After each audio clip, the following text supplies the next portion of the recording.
Ito, magandang hapon, ako pa rin ho, inyong Radyoman Eli Saludar. At ako naman po si Ricky Rivera. It's a bright and sunny Monday afternoon, Kylie. Oo, maganda na naman ang ating umaga. Wag lang sana sa hapon kasi minsan umuulan talaga. Kadalasan talaga sa hapon umuulan kahit walang bagyo. Oo. Pero ngayon, wala na, humina na si Inday. Oh, mina na, buti naman, no? At nagpapasalamat ako dito. Unahin ko muna, Kylie, ha? Itong mga tagalinis natin galing sa MMDA. Kitang-kita ko dyan sa buong EDSA. Naglilinis sila maski yung dun sa dinadaanan ng EDSA carousel. Kaya saludo ako sa inyo, pati dun sa Katipunan, no? Marami ngayon, no? Naglilinis po sa ating ano. Kaya pagka nakikita niyo yan, yung mga motorista nakikinig sa amin ngayon, medyo ingat-ingat lang po at nakita niyo naman itong mga manlilinis natin meron na mga safety vest So, meron na silang safety equipment. Para makikita sila, no? Pero ingat pa rin, no? Napaka-visible. Pero ingat pa rin ho kayo dyan. At ang kagandahan, may mga nakadeploy na po tayong mga traffic enforcers din na tinitiyak na itong ating mga MMDA street sweepers may protection. Pero sa ngayon ay patuloy din dumadami. Milyon na pala ngayon ang nagmamotorsiklo. Opo. Para tayong Vietnam, siguro dapat ay humanap na ang ating gobyerno kung paano makokontrol itong sandamukal na mga motorsiklo. Naku, ang daming kamote riders. Oo nga. Ako, biktima ako niyan. Pero ako, ang suggestion ko dyan, ipagbawal yung mga motorsiklo sa mga malalaking kalsada. Halimbawa, EDSA. Pero alam ko, Kaeli, meron na yan eh. Hindi ko nakalimutan ko na kung ano CC. Kumbaga, halimbawa, kunyari, sa NLEX. Hindi, iba yun. Iba yun. Yung sa NLEX talagang matagal na. At least 400cc ang may mga... At least 400cc. At depende sa diba? Sa motor yun. Pero yung yung binabanggit ko dito, halimbawa sa EDSA. Oo. Wala, ang daming yung mga pasaway eh. Wala silang pakundangan sa iba. Oo. Yung kala mo, ang sinasabi, parang oras lang nilang mahalaga, pero oras natin hindi. Correct, oo. Diba? Tama ka naman. Walang pakundangan. Siguro, ewan ko lang kung pwede pa yun dati, may motorcycle lane. Ano ba? Oo nga, Sa isang linya lang sila. Kaya lang ganun din eh. Pumupunta din sa... Ay, di hulihin. Hulihin. Paano mo hulihin? Ha? Paano hulihin? Hindi, basta tiyempuhan na lang. Tiyempuhan. At least, alam nila na bawal yun, huhulihin sila. Kaya lang wala na nga mga yun ang problema no? Malay mo bumalik naman sa Enero. Pero kahit na wala ng camera, kasi alam mo, ang problema dyan, may mga nakausap din ako, mga pabor sa NCAP, alam mo, camera.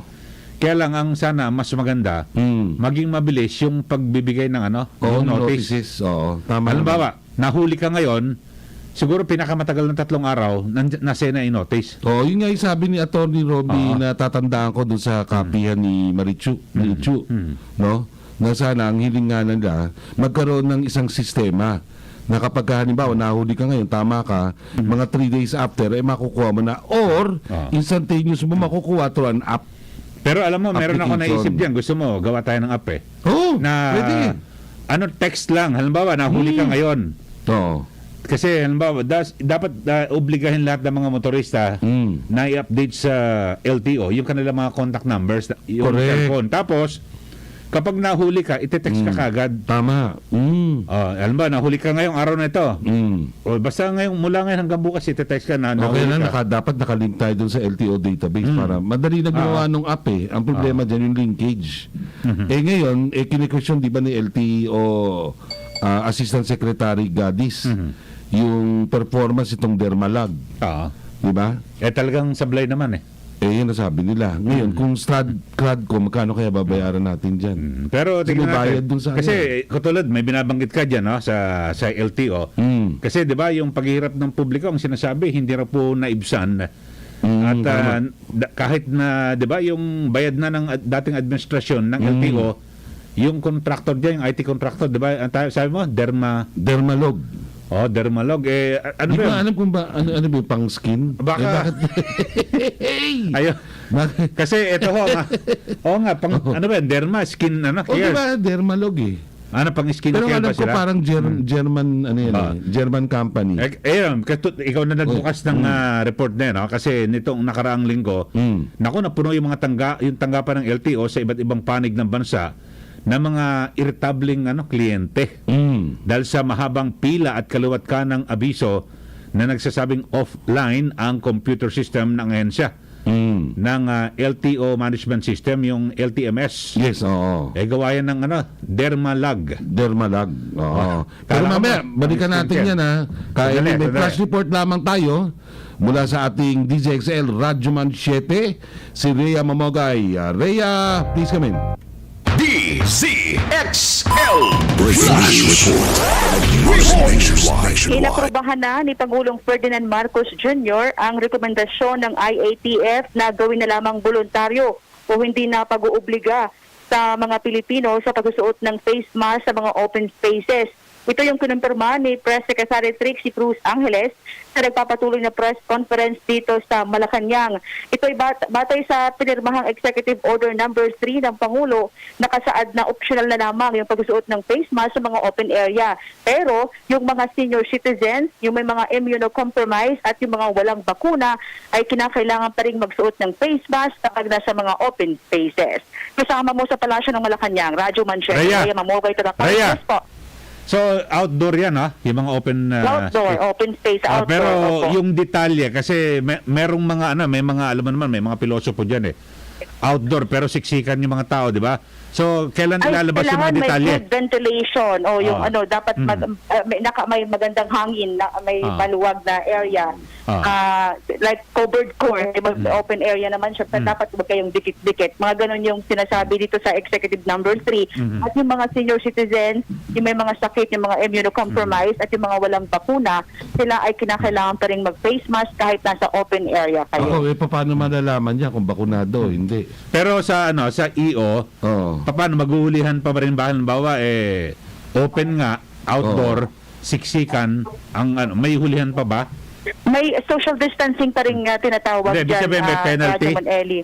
May penalty? Oo. May penalty? Sisitahin pa rin ng mga police or ng mga barangay officer o mga barangay official kapag may mga activity na nagkukumpulan ang ilang mga Pilipino na makukulit. Yan, yun yung kanilang babantayan, yung pagkukumpulan dahil hindi na nga naka-face mask. So, importante na nagkakalayo-layo pa rin kapag mayroong mga aktibidad. Rhea, effective na ba ito today or bukas or what?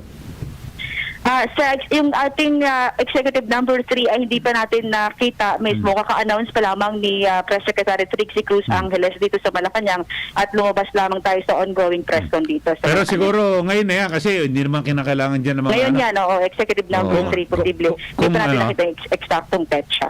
Pero ngayon, effective immediately yan siya. So yun na yan. Kasi hindi naman kinakailangan na ibang batas yan, nagagawa ka pa naman kung ano mga panuntunan. Pati ipapublish lang naman yun sa online official gazette. That's it. Okay na yan. Okay na yun. Hindi naman batas yan na kinakailangan, may 15 days pa yun ng mga publication. Yes, Okay. Executive Number 3. Okay, mula dito sa Palasyo ng Malacanang, Radyo Manchester, Rhea Mamogay, Tatak RMN, DCXL 55A. Maraming salamat Brief flash kasamang report. Automated XL Automated Radyoman nationwide. 7, Rhea Mamogay. DZXL Flash. Brief flash report. Automated nationwide. Kanina po mga kababayan, pinag-uusapan po namin. DZXL. Ayun, mga kababayan, kanina po pinag-uusapan Okay. namin yung, pwede na pala ako magtangga. Hindi, Outdoor yun outdoor. nasa loob tayo ng studio. Indoor pa rin. Pero okay naman kung ikaw, maganda salitan kung ikaw ba o ako. So ikaw na lang. Ako na muna. Kasi parang... kasi pag meron gano'n, parang natatakpan sige. yung boses ko. Ako nasanay na ako Oo. Simula ng pandemya dito sa studio, talagang lagi face Oo mask. nga. Hindi, baski nung last year, di ba? Nung nagpo-programa ko every Saturday. Minsan nga na, ako ng engineer. Wala sir, wala akong Sige, So, pero may ako na lang. tuto dito kaya dito sa XL, never pa nagkaroon ng outbreak dito. Awa ng Diyos, so wala lang. Awa ng Diyos. Okay. Ano yung sinasabi mo? Okay, yung sa Dermalog. Sige, yung sa Dermalog. Ayun, kailangan nating malaman kung sino ba itong mga to. Kasi pero pagkakaalam ko, parang European yan, German. Hindi ko lang alam kung anong, bakit skin company involved sa IT. Hindi, parang construction, Construction. Hindi, parang may, di ba, construction company, nag-deliver ng laptop. Laptop. Tama, Mukhang uso-uso yan dito sa Pilipinas. Pero ito, binabanggit po natin, kasi talagang, di ba, marami nagrereklamo, ng mga, tayo, mga kababayan natin, dito sa, yung LTMS. O yung LTMS. Oo, at tama. so yun, bakit napakabagal at siyempre ang mga tao dapat 'di ba? 'Di ba sa panahon o sa ilalim ng Duterte administration, ayaw nila na ano, 'di ba? Oo, na galit si Pierre may pila. Oo. Pag may pila. Pero ang matindi nito, yad pa pala sila, bayad na pala ito eh. Nabayad na. Oh, nung sino ba dati Kung bayad na, chief? bakit? Sino ba Si dati? Galvante. Oo. Oo. Kung bayad na, bakit tayo sinisingil pa? Hindi, ibig sabihin yung ano nila, yung kanilang yung serbisyo, Yung serbisyo. dapat maganda yung kanilang serbisyo, pero Correct. lagi raw offline eh. Kung palaging online. Offline. Dapat yan talaga reviewin na yung performance. So, At tsugiin. Kasi ano mo ngayon, wala na dapat tayong patawad sa mga ganyan. pero siyempre, alam mo, kawawa rito mga kababayan natin, halimbawa mag-a-absent ka sa LTO. Di ba, kung arawan ng sweldo niya, no work, no pay. No work, oo. So, tapos wala pala, diskarelyo kanilang transaksyon sa LTO. So, malaki po ang nawawala sa kanilang pamilya. So, Correct. at kung minsan online naman, napakabagal daw ng proseso. Nabagal masyado. Oo, so kung may maling record doon na inilabas ang LTMS, so yun, dapat ho siguro agad na maiayos po ito sa lalong madaling panahon. Correct. Dahil sa ito, matatandaan noong 2018, nakakuha ng ang Dermalag ng 3.4 billion pesos road IT project. Wow. Tapos ang 3 billion. 3.4 billion. 3.4 billion. So petiks na pala si Asek. Maraming magagandang skin ngayon. Si Asek Galvante. So yun 3.4 billion road IT project. At ang layunin dito pabilisin yung transaksyon sa LTO gamit ang digital solution. At ang halagang ito ay kabilang sa component ng yung proyektong na may kinalaman sa pagbuo ng LTMS.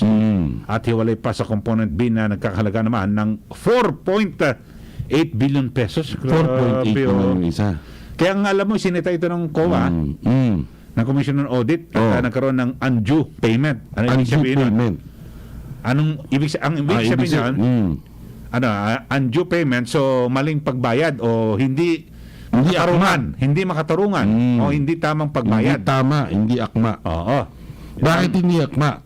So hindi raw tamang pagbayad ng LTO sa Dermalag dahil sa hindi pa natapos ng foreign banyagang IT contractor, yung mga deliverables, yung mga Hindi pa siyempre, tapos pero hindi pa- binayaran na ng buo. Oo. Ganun yun. Kasi, Diba? pero kaso patapos na kasi sila eh. Tama. Kaya minadali. Hindi ko naman sinasabi minadali. Bahala na ombudsman magsabi niyan. Sige, bahala pero na pero batay sa ulat, parang ganun na nga. Malapit.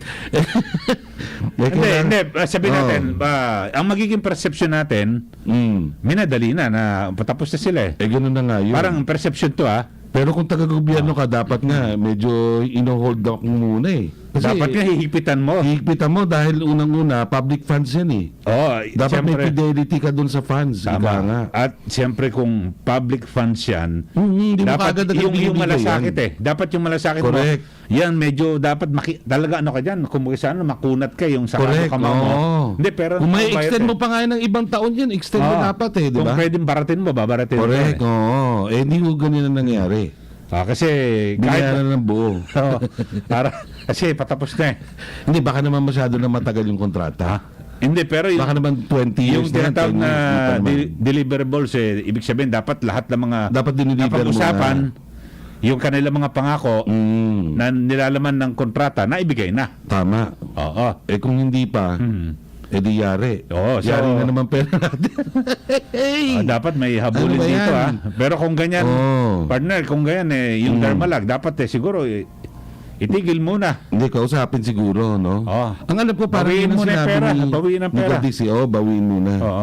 Okay, sige. Okay. Uy, nga pala, speaking of public funds, nako, ito po very controversial po ito. Exclusive lamang po ito dito sa Iparas kay Paras, dito sa RMN. Pakinggan niyo po, lalo na itong mga editor natin. No, may nagaganap pong investigasyon dyan sa lungsod ng Quezon, ang Office of the Ombudsman. Tungkol saan, Kylie? Tungkol ito dun sa tupad program ng Department of Labor and Employment na ini-implement na po ito sa lahat ng distrito ng Quezon City. In fact, nakakuha tayo ng isang supina, meron po tayong kopya, kaya lang hindi ko pa nabuburi yung mga relevant facts kasi baka makita. Pero ito po, nakuha po natin through a very, very reliable source. Ito pong supina sa isang tao dyan sa District 5. No? Ito pong supina ito ay pursuant daw sa mga probisyon ng Section 13, Article 9 ito ng Philippine Constitution at Section 15.8 ng RA 6770 o yung The Ombudsman Act of 1989. Siya po ay pina-appear dito sa General Investigation Bureau B ng Field Investigation Office. Tungkol po ba saan ito, Ka-Eli? Ito po ay tungkol doon sa pagkuha ng tinatawag na tupad. Ito po ng tupad na ito ay nagkakahalaga ng 7,500 pesos. Yung 2,500 daw, dun sa 7,500, dun sa 2,500, ay direkta namang naibibigay dun sa mga beneficiary. Kaya lang, yung 5,000 ay pumupunta sa isang central fund at facilitator. Okay. Tama-tama, nandito na po ang ating Secretary Jing Paras. Pwede siya mag-react dito kung anong posibleng krimen, no? Kung meron man. Pabatiin muna natin. Oo. Secretary Jing, magandang hapon po sa inyo. Okay. Sige, okay na po. Pirmado na ang EO. Magandang Hindi na mandatory ang face mask. Sige. magandang hapon po sa inyong lahat. Mga kasama ko dito sa ating programa Iparash. Kay Okay. Paras, si Sir, Eli. kumusta naman ang bakasyon mo? Actually, trabaho ito. Katrabaho? Trabaho ng isang magulang dahil hinatid ko po yung bunso kong anak doon sa Canada. Uy. At siya po ay nag-aral po doon ng masters, no? Mm. So, alam mo naman, wala na tayong may bahay. So, ako Oo ngayon nga. ang tatay at Nanay. So, nanay at the Wala ka same time. bang nakitang potential na may bahay doon sa Canada? Wala pa eh. Wala At, pa ba? hindi pa muna ako tumitingin eh. Pero sabi nila, magagandang asawa daw ang mga Canadian. Dahil yan may moral sila eh, unlike yung Amerikano, di ba? Yeah. I don't know, Pero Hindi tingin natin mo, wala pa sa isip yan ni Wala Sec. pa sa isip Oo, mo. hindi natin masabi kung hanggang hindi mo nakakasama. Oo, tama. Oo. Kaya trial Tama. muna. Trial. Bago, kung may bago pumayag, tayo pwede. papasok sa simbahan. Oo. Hindi, may isa eh. Malungkot na raw eh. Maputi yun. O yun. Malungkot na raw dun sa asawa niya. Talaga? Oo, pupunta ka ng France. Maganda ito, sexy. Ito si Secretary. Ricky, Maputi- daming mga maputi pa. inaalok eh. Ha? May maputi pa eh. Talaga? Ano? Sige, let's under consideration. Teka, Secretary, ito. Pasensya na tayo, nahuli tayo. Dahil, alam mo, Kararating mo lang eh. grabe ng ang traffic talaga ngayon, Okay. Oh, so Ito. balik na talaga tayo. Nawala ako ng mga 2 linggo at nung paalis ako, hindi pa masyado at ngayon talagang saksakan na talaga ang traffic. No? Oo. Kasi maraming mga barubal na ulit sa daan eh. Secretary eh. Diba? At Makikita syempre, mo, hindi na sumusunod dun sa lane eh. Balik na Yeah. ngayon sa face-to-face sa eskwela. Ayun Tapos, ngayon milyon na pala yung mga nakarehistong motorsiklo. Grabe. Oo, Ay, grabe. nako. Kaliwat kanan talagang singitan ng singitan. Wala talagang order, ha? Nung panahon ni Presidente Duterte, medyo maayos-ayos pa. Oo, nare-regulate ang konti. Dumating ng isang buwan ng bagong administrasyon ay mukhang all aspects in sa criminality mayroon na. Pero Kaya ngayon, nga, Secretary, ngayon marami ang nababagabag dito, lalo na yung ating mga Chinoy. Kasi may mga report na mukhang nabubuhay na naman Oo, itong kidnapping. kidnapping. Totoo yun. Oo, kasi Wala na wala na tayong kinakatakutan . At anuhan naman tayo. Pinagsabihan naman tayo ng ating dating Pangulo na yung incoming president, kung pipiliin man ito, ay he's a weak person, weak leader. Weak leader. Winarni nga naman tayo at tila pinapaikutan siya ng mga taong nakapaligid sa kanya. Ang sabi ni Senator Bato, Secretary, ito daw kidnapping na ito pagtaas ay nagbabadya rin na bumabalik din yung mga drug syndicates. I'm sure kasi wala naman silang ibang inatupag kundi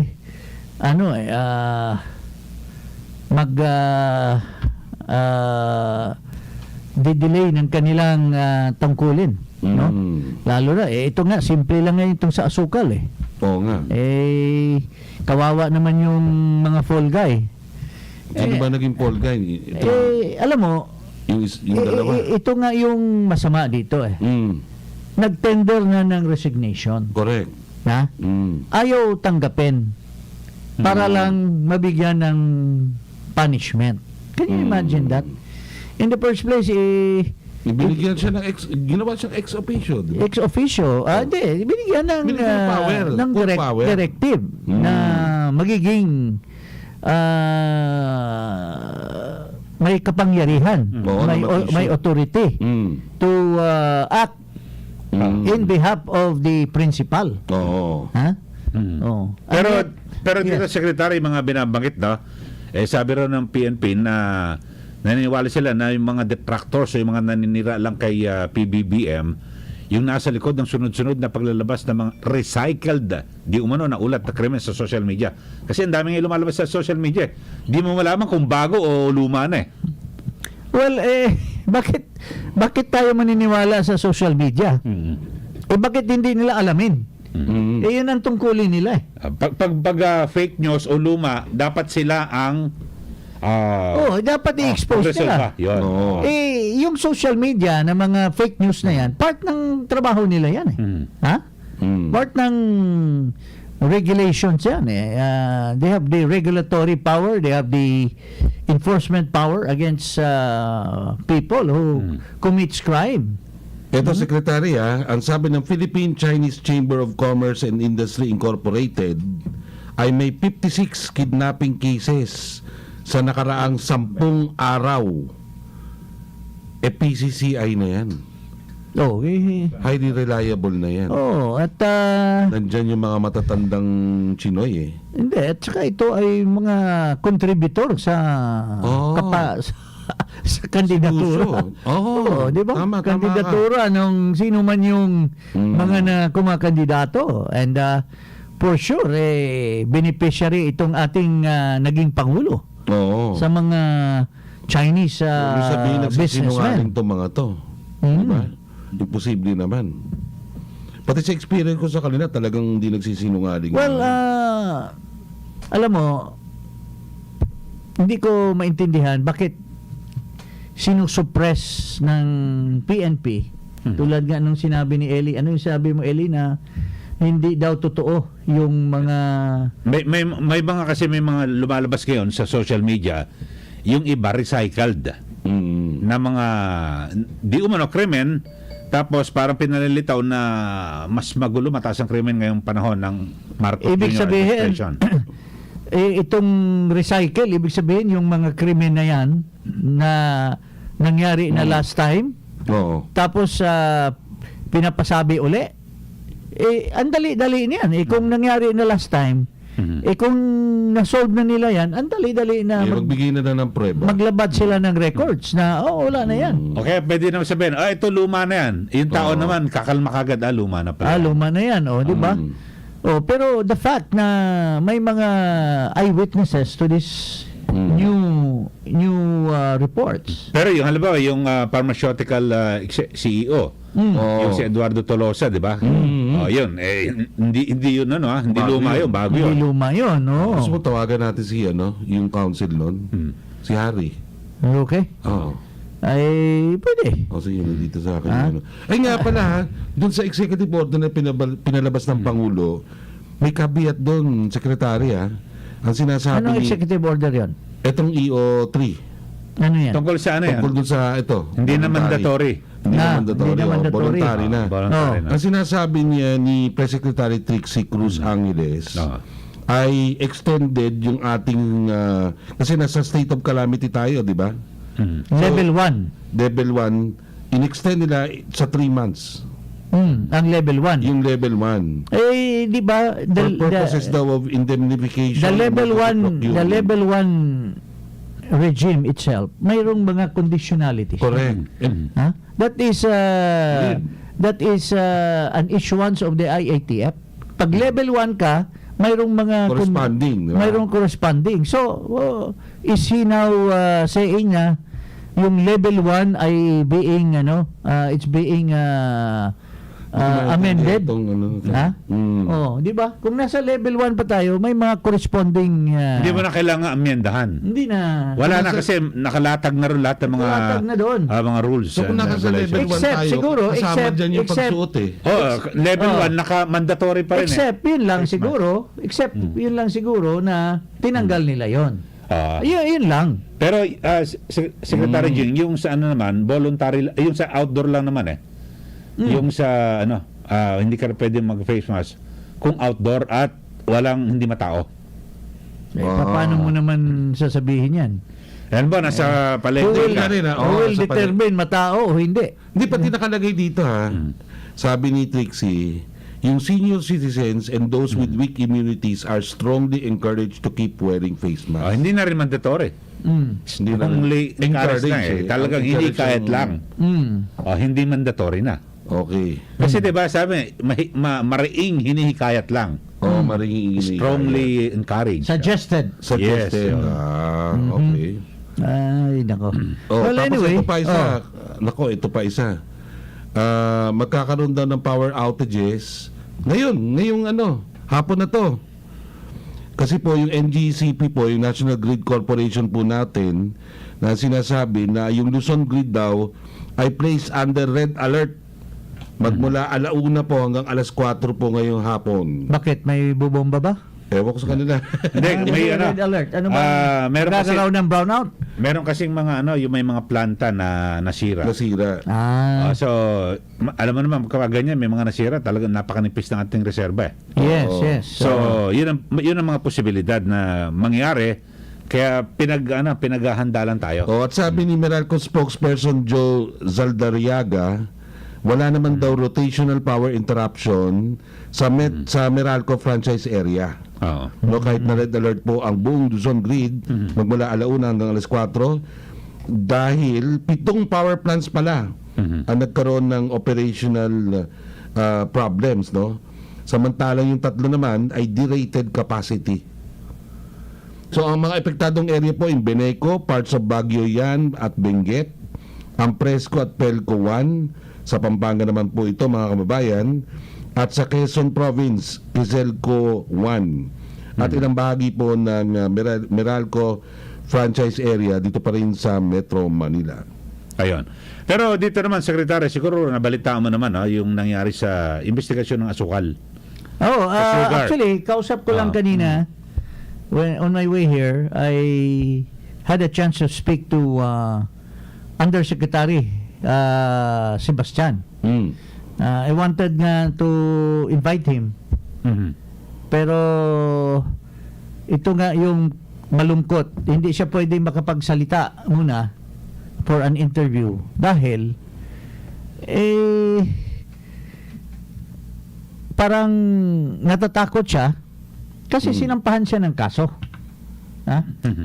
Sinampahan siya ng kaso by the very people na gagawin siyang fall guy.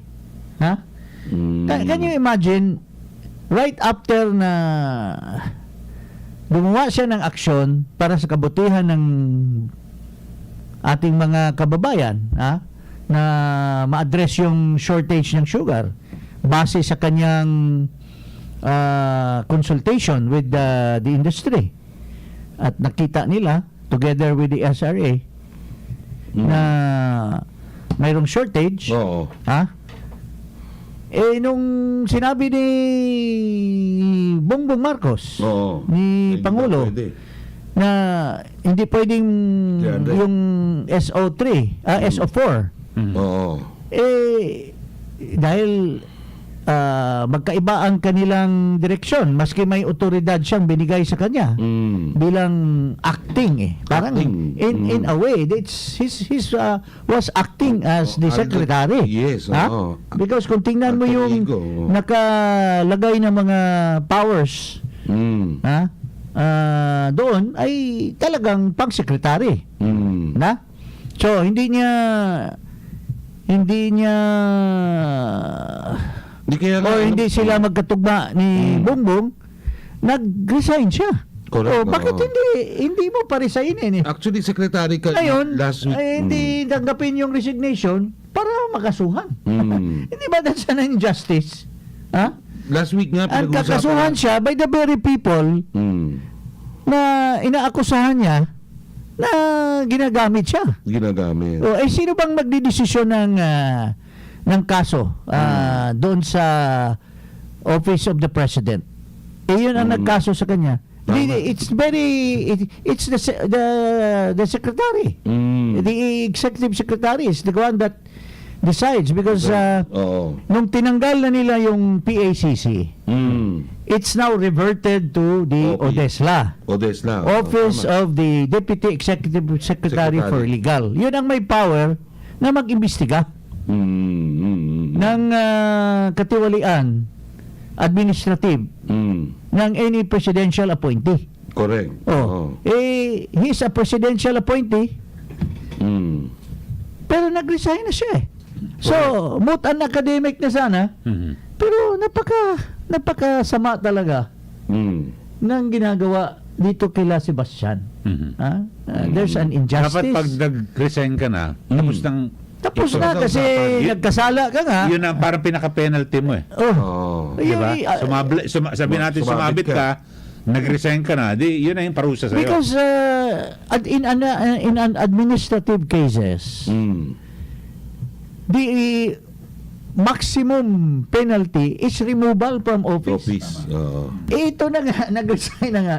So, you don't have to waste government resources to investigate. You don't have to deploy lawyers in the office of the president to conduct hearings or investigation. Kasi bumitiw na nga Oo. But, para lang maprobahan ni Mr. Vic Rodriguez na nagkasala, they are the judge and the executioner of the case. Hindi nila hindi nila in-accept yung resignation para malagyan nila ng desisyon. At kung sabihin removal from office, mutan academic, nag-resign na Tama. Di ba, Secretary, anong tingin mo naman dito? Kasi the height of stupidity in that particular office? inabsorb daw ng Blue Ribbon itong si Vic. Ano Inabsolve? Oo. Paano naman siya ma-absolve? Yun nga yung tanong ni Senator Hontiveros ngayon lang. Paano naman siya ma-absolve? When he lied. First, umiiwas nga siya. Nagpadala siya ng letter that pero matindin siya hindi daw siya pinapa-attend ni Bongbong. Tapos nung nagbotohan, klaro-klaro na maraming senador ang bumoto na pa-appearin siya, biglang nagbago yung kanyang tema. Kasi when he appeared. pinapasabpi na Nasapi na siya. Diba? Pangalawa, dinidikdik ni Senator Hontiveros na nung August 4 kapanayan pala nila si Mr. Marcos.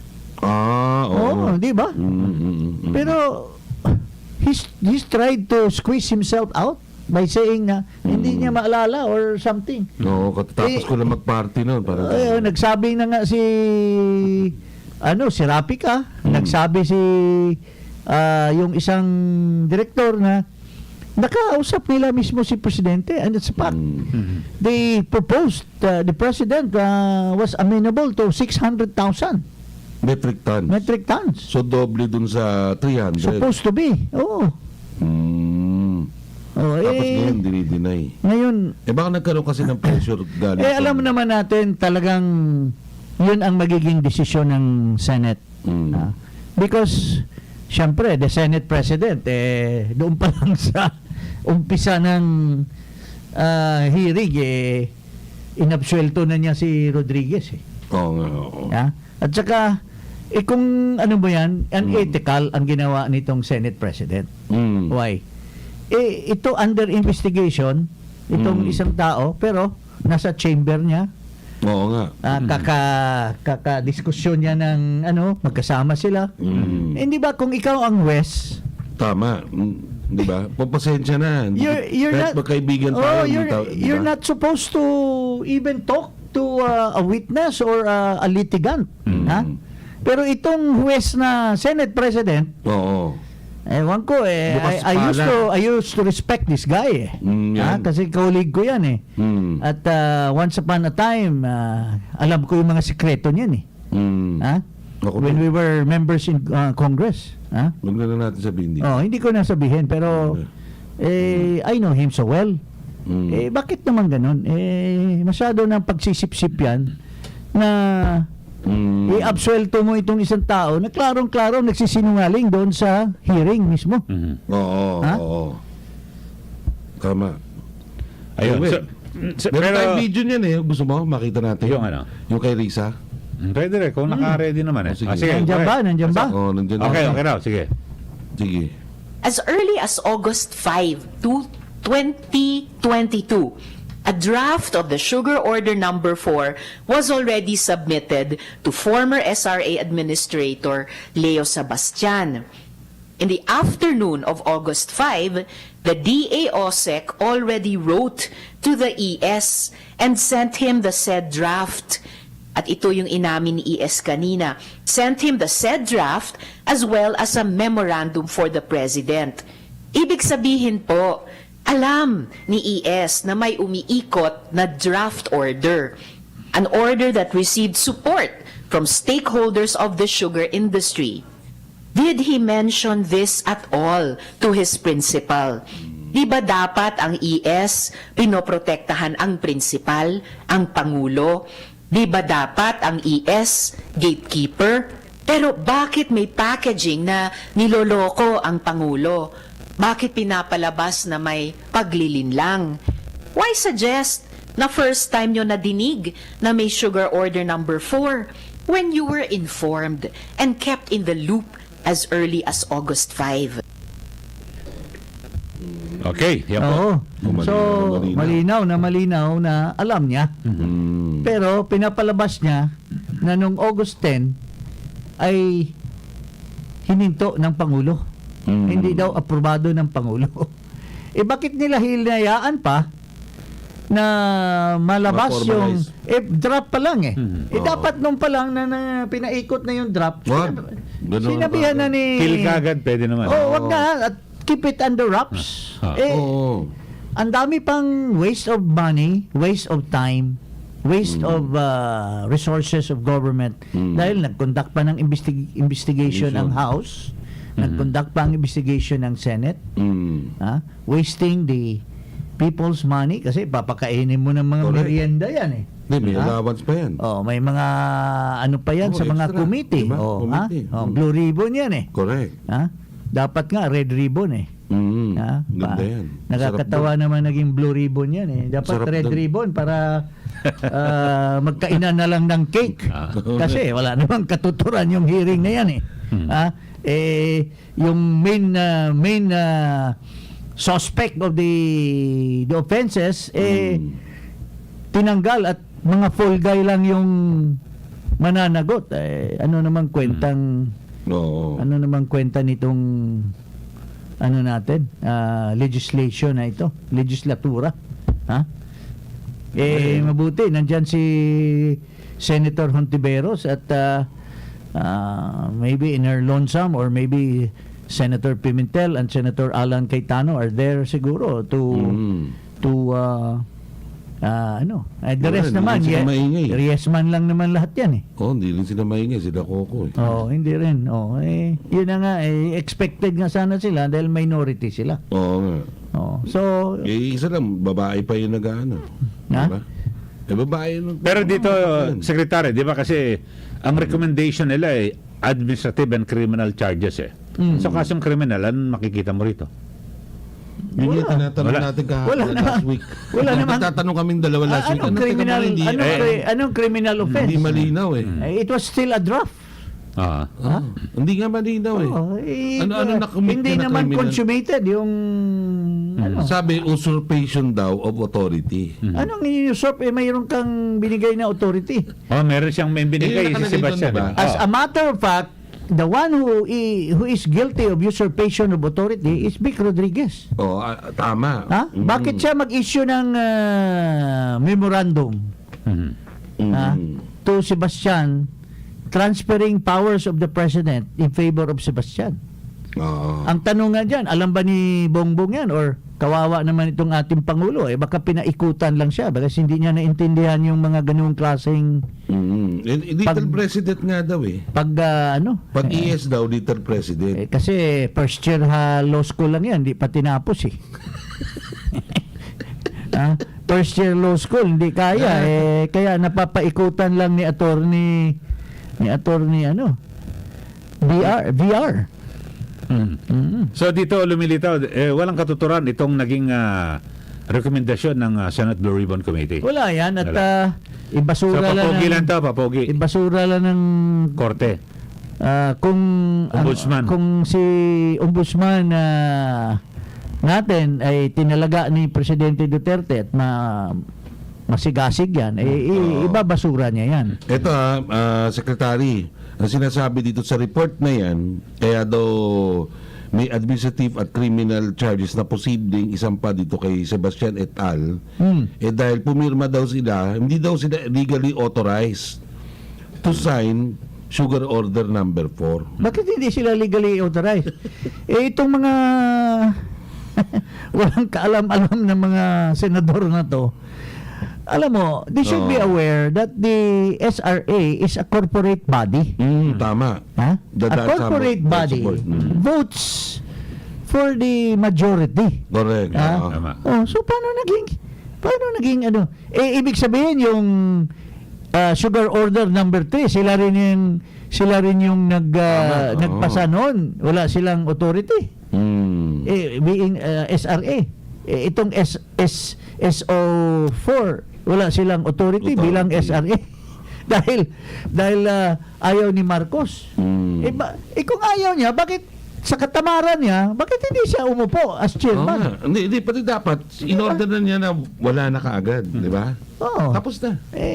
Ganun na kasi. Pero hindi na, kung tutusin, hindi na dapat umabot yan sa, sa Hindi na investigasyon ng umabot. Senado eh. Hindi na. Masyadong madrama itong mga taong ito.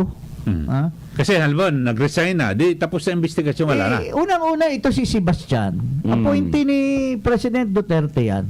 Bakit pa nila?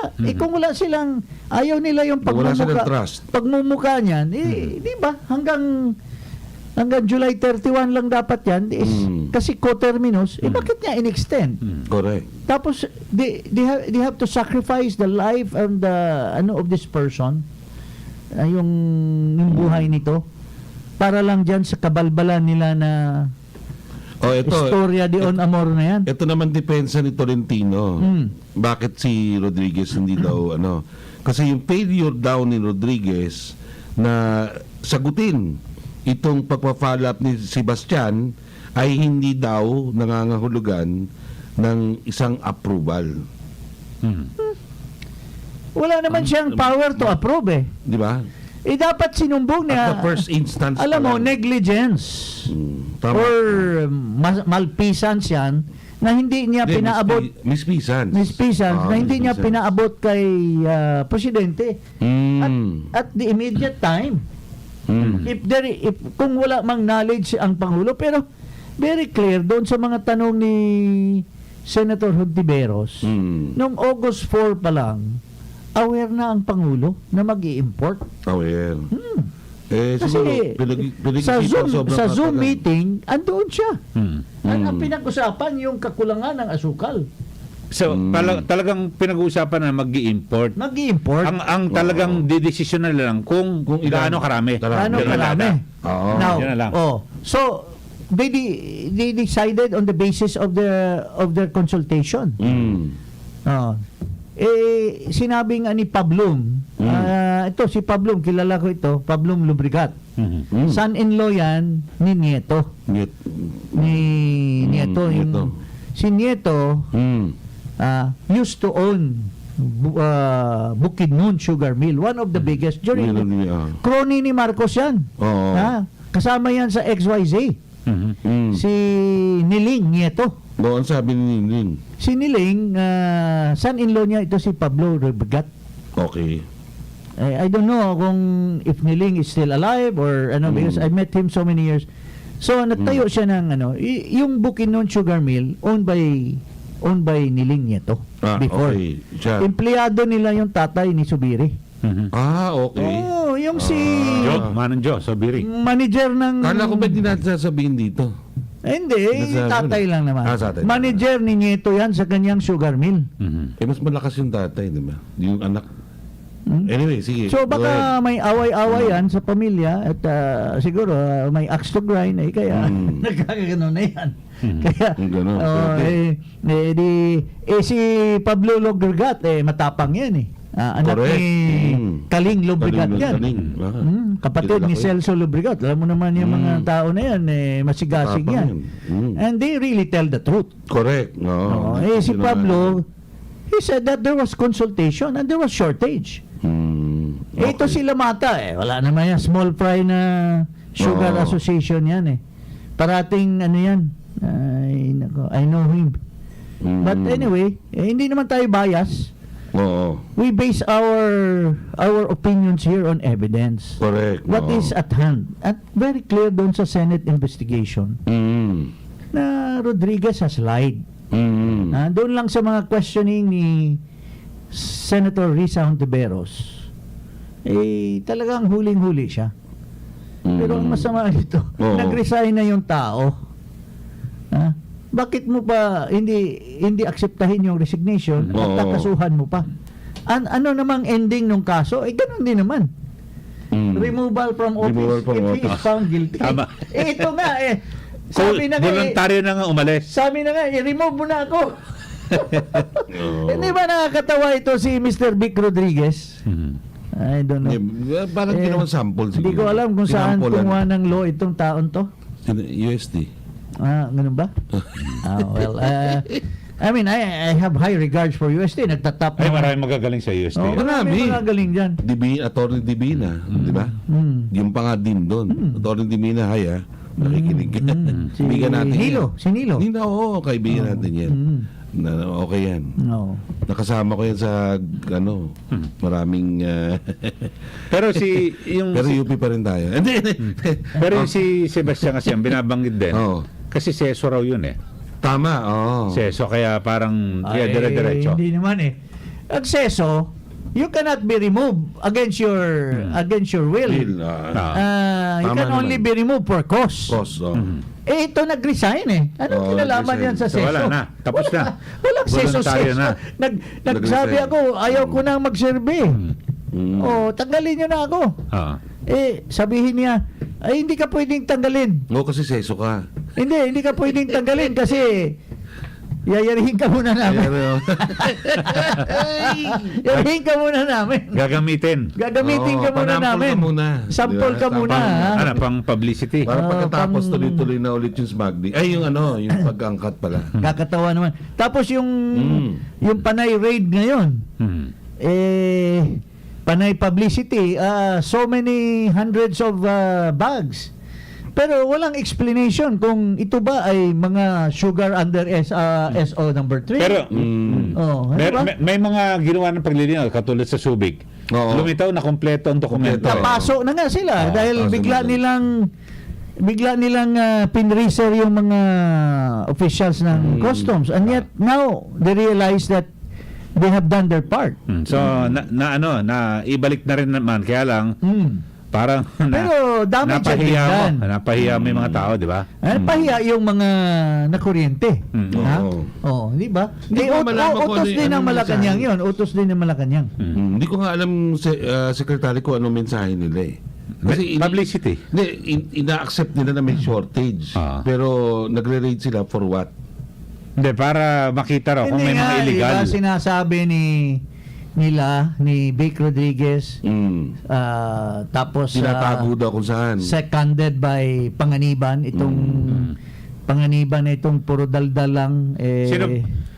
Yung panganiban, yan yung sinisisi pa yung mga farmers. Yes. Oo. Bakit nagtanim daw ng marami? Recycle. Ganun? Hindi, sabi niya kasi ito mga magsasaka natin, Oo. tanim sila ng tanim eh. Kaya sumusobra. Ay! Recycled na yan si Panganiban Ewan ko nga bakit kinuha yan Na wala namang magandang nagawa yan during the time na USEC. Tapos bata ni Ed Angara yan Tapos naging secretary pa. But, I mean, he had not done any Wala namang performance. Kasi nabigyan siya spectacular thing. Nabigyan siya ng pagkakataon na manungkulan pero walang nagawa sa sektor ng agrikultura. Wala. Kung meron, hindi wala na tayong problema. Hindi, pero ngayon, bakit nakuha ulit? Gagawa Anong ulit ng contribution? panibagong problema. Sabi nga ng mga farmers, itong nakapag-produce ng mga produkto, bakit nyo kami sisihin? Ibig Correct. na hanapan nyo kami ng buyer para hindi... Yes. Agriculture department kayo Oo. Tama. Dapat tulungan nyo kami. Correct. Kasi you're paid for supporting farmers. Ha? Hindi yung planting lang ang trabaho nyo, pati selling of our products, finding buyers for our products. So, biniblame ni Panganiban yung mga taga Batanes instead of doing something like, wag kayo po mag-alala mga farmers. Oo. Maghanap kami ng buyer Buyer nyo. niyan. Hanapan Di kayo ba namin. pumunta silang Indonesia, Singapore? Ay, ewan ko. Dapat Kaya nga, pagkakataon na yun. Kaya nga sumama loob ni Batanes Governor Marilu Caico Kasi parang sinisisi pa yung mga magsasaka nila. Kaya ang ginawa, tumulong na rin siya para maibenta kaagad yung kasi talaga namang ang problema, Secretary, Ricky, sa atin, may mga lugar kasi may kanya-kanya na sumusobra yung produksyon ng ganitong halimbawa kung anong produkto. Kasi kulang pa rin tayo kasi sa modernization. Correct. Oo. The Department of Agriculture is supposed to monitor. Correct. Kung itong region na ito or encourage natin yung planting ng ganitong produkto. Oo. Itong region na ito, you are rich in this particular soil. Ito yung magandang produkto para Ito sa naman, inyo. mining area, hindi Oo. pwedeng pagtaniman. Oo. Di ba? So, yun dapat ang gagawin ng Tama agriculture. yan. Kaya sila nagtanim ng ganung produkto kasi mataba yung lupa nila. Lupa. for product. Yun ang akma sa kanilang lupa. Na sa kanilang Akma. lupa. Yun. Oo. Pero halimbawa, Ngayon, katulad dito sa Batanes, Secretary, halimbawa, sobra-sobra yung bawang. Imbis na mag-import di ba? Kasi ang dami nakalulusot ng mga smuggled na garlic na malalaki, di ba? Oo. Dapat yung local ito yung tinangkilik ng DA mismo, Department of makaka-import ba Agriculture. yung mga importers na yan kung walang lisensya na ini-issue Correct. ang Department of Oo. Agriculture? Why did they kulang sila sa monitoring? At saka Tama. by this time, alam mo, there was really something wrong kasi in the agricultural sector. There was once upon a time kasi na ginawang devolved function ang Default agriculture. function. Ibig sabihin, the Department of Agriculture or the agriculture sector was devolved. In other words, pinahayaan sa local government. So, ang local government ang mamamahala sa agriculture Tama. product. So, mayroon lang na regional director, pero wala silang mga sa baba. Pinapaubaya sa local government. So, yun ang defect Kumikita. yan. Ay, Dapat hindi na pala. dapat na pag-aralan uli yan Correct. so that the national government by providing funds to the Department of Agriculture, it should trickle down Tama. for the locality. Locality. Ang Pero hindi ginagawa, yan nangyayari. hinahawakan lang ng regional office Tama. yung pera ng agriculture. Mm. Ha? Kasi ang local government, siya yung gumagasta Gumagasta para ngayon. sa agriculture. Ha? Mm. Siguro, Control nila. because of the congressmen, nakakaabot ng konti. Mm. Pero the funds of the Department of Agriculture remains with the National DA government. Ah. up to the regional office lamang.